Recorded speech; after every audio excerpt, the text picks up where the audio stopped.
और बात अब जापान के भूकंप की। जापान में सोमवार की रात भूकंप ने तबाही मचाई। 7.5 की तीव्रता के भूकंप ने जापान की धरती को करीब 4 मिनट तक हिलाकर रखा। खतरा बहुत ज्यादा बड़ा था, लेकिन गनीमत रही कि किसी तरह की जनहानि नहीं हो पाई।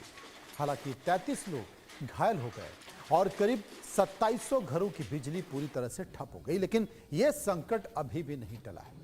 जापान सरकार ने मेगा क्विक एडवाइजरी जारी की है, जो बेहद मुश्किल हालात में जारी की जाती है। इससे अंदाजा लगाया जा सकता है कि जापान में संकट अभी बरकरार है। जापान में जलजला एक बार फिर से कहर ढा सकता है। खतरा बहुत बड़ा है और जापान की आर्थिक ढांचे को पूरी तरह से ध्वस्त कर सकता है। रिपोर्ट देखिए।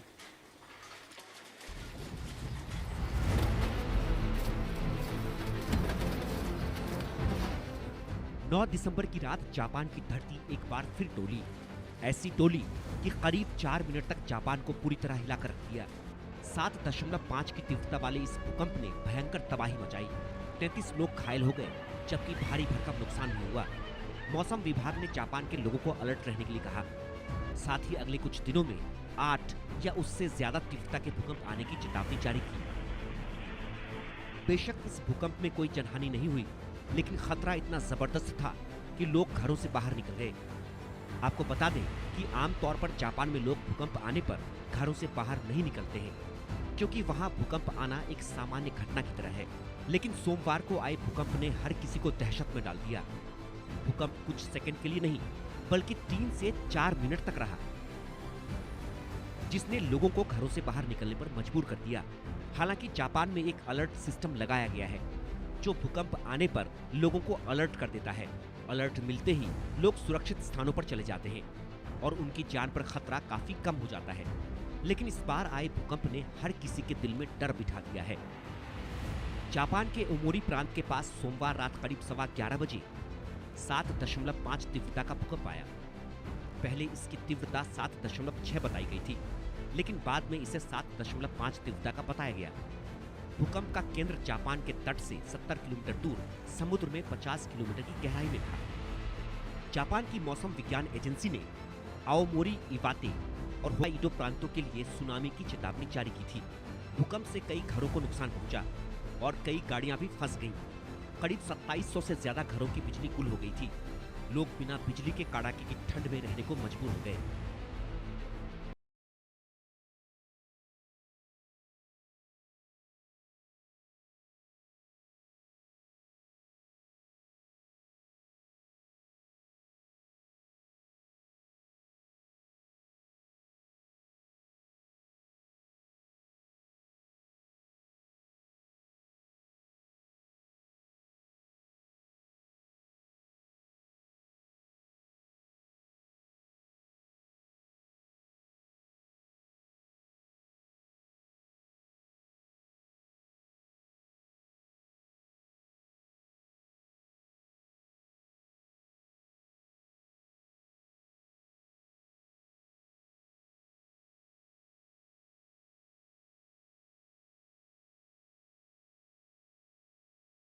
टेक्टोनिक प्लेट्स पर बसा है और प्रशांत महासागर के रिंग ऑफ फायर का हिस्सा है। हर साल यहाँ करीब 1500 भूकंप आते हैं, जिनमें से ज्यादातर हल्के होते हैं। जापान के नोटो द्वीप में 2024 में आए भूकंप में करीब 600 लोग मारे गए थे।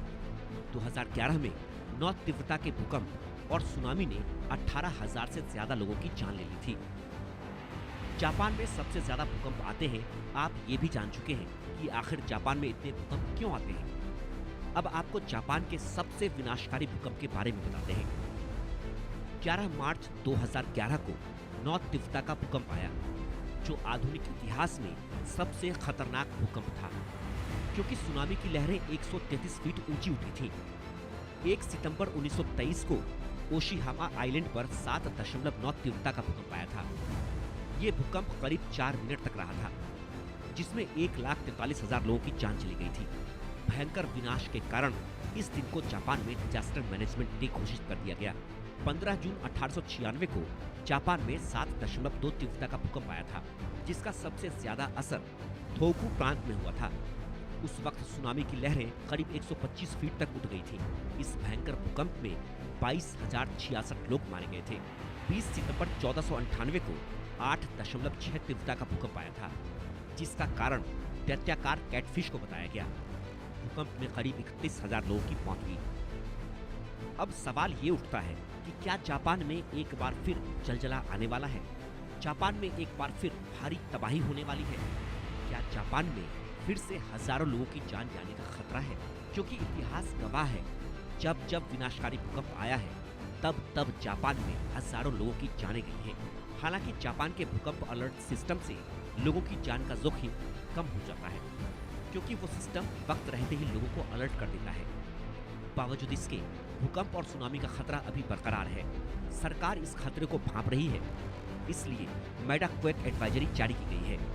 और ये खतरा कब मौत बनकर सामने आ जाए ये कोई नहीं जानता, लिहाजा सतर्कता बरतना ही समझदारी है। Bureau report, India news. अब भूकंप आते क्यों हैं और कैसे ये अपना असर दिखाते हैं और कैसे पृथ्वी को ये डोलती हुई नजर आती है, इसके कुछ कारण हैं, विस्तार से आपको समझा देते हैं। असल में पृथ्वी के अंदर 7 प्लेट्स होती हैं जो लगातार घूमती रहती हैं। जहां ये प्लेट्स ज्यादा टकराती हैं वो जोन फॉल्ट लाइन कहलाता है। बार बार टकराने से प्लेट्स के कोने मुड़ जाते हैं। जब ज्यादा दबाव बनता है तो प्लेट्स टूटने लगती हैं, नीचे की ऊर्जा बाहर आने का रास्ता खोजती है और फिर डिस्टरबेंस के बाद भूकंप आ जाता है। और भूकंप आता है तो पृथ्वी डोलती है। जहां पर भी भूकंप आता है वहां पर पृथ्वी डोलने लगती है। जितनी ज्यादा प्लेट्स टूटती हैं उसकी तीव्रता उतनी ही होती है। अब इसको आप कैसे नापते हैं, इसकी तीव्रता को कैसे नापते हैं, इसके कंपन को आप कैसे नापते हैं, यह भी समझ लीजिए। असल में भूकंप की जांच रिएक्टर स्केल से होती है। इसे रिएक्टर मैग्नीट्यूड टेस्ट स्केल भी कहा जाता है। रिएक्टर स्केल पर भूकंप को 1 से 9 तक के आधार पर मापा जाता है। भूकंप को इसके केंद्र यानी कि एपिसेंटर से मापा जाता है। भूकंप के दौरान धरती के भीतर जो ऊर्जा निकलती है उसकी तीव्रता ये बताती है कि भूकंप कितना तेज आने वाला है और इसी तीव्रता से भूकंप के झटके की भयावहता का अंदाजा होता है, लगाया जा सकता है। जापान में जो 7.5 की तीव्रता का भूकंप आया ये बहुत ज्यादा था, क्योंकि 6 के आसपास का भूकंप अफगानिस्तान में आया था तो अफगानिस्तान में कई हजार लोग मारे गए थे। लेकिन 7.5 की तीव्रता का भूकंप आया तो जान का बहुत ज़्यादा नुकसान नहीं हुआ। ये इस पर तमाम वैज्ञानिक अध्ययन कर रहे हैं, क्योंकि 8 की जो तीव्रता होती है बताते हैं कि उसमें तो आप कल्पना ही नहीं कर सकते कि नुकसान कितना ज़्यादा हो जाएगा। लेकिन यहाँ पर जो जापान में जान का उतना नुकसान नहीं हुआ है, माल का उतना नुकसान हुआ है। सुनामी वहाँ पर आई है 4 मिनट तक। 4 मिनट की तीव्रता आप सोचिए बहुत ज़्यादा होती है। 4 मिनट तक धरती जापान की कांपती रही।